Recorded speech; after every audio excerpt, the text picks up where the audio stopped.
કોના તરફથી હો ભાઈ? પેલા ખાઈ લઉં પછી નિરાયતે કહું. એમ કહું કોના તરફથી હો તું? પેલા ભાઈ એકવાર કીધું ને એકવાર નિરાયતે જમી લઉં પછી કહું. તમે ભાઈ ને નિરાતે જમવા દો. તમે ઓળખતા નથી ભાઈ ને હજી. મોટાને સમજાવે ને ઈ જ કહું. સમજાવ તું આને. મારે કાંઈ સમજવું નથી. આયા તને કીધું કોને? રેવા દે ને, ખોટી ભેજા મારી થઈ જાય. મારે ભેજા મારી ભલે થઈ જાય. તું કોણ હોય પેલા કે મને. હાલ તો તને કહી દઉં.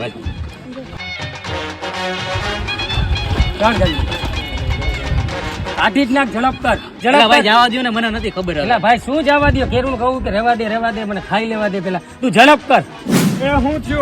કાંઈ નહીં ભાઈ, માંડવો કાઢે, જમણવારી બાકી છે ને હાંજે દાંડિયા રસી બાકી છે. તું હું મારે સામું જોવાસ? કાઢવા માંડ ને. રેવા દો ને ભાઈ, માન વારો આવ્યો હોય. વરરાજો કહે ને મોટા એટલે હું શાંતિ રાખું. બાકી આ માંડવો હતા રીએ નહીં. તમારું જમણવાર ને ફૂલેકુન મામેરા ને બધું એકે બાકી ન રહેવા દઉં. તમે ધ્યાન રાખજો, મંડપવાળાની હરી ન હોય.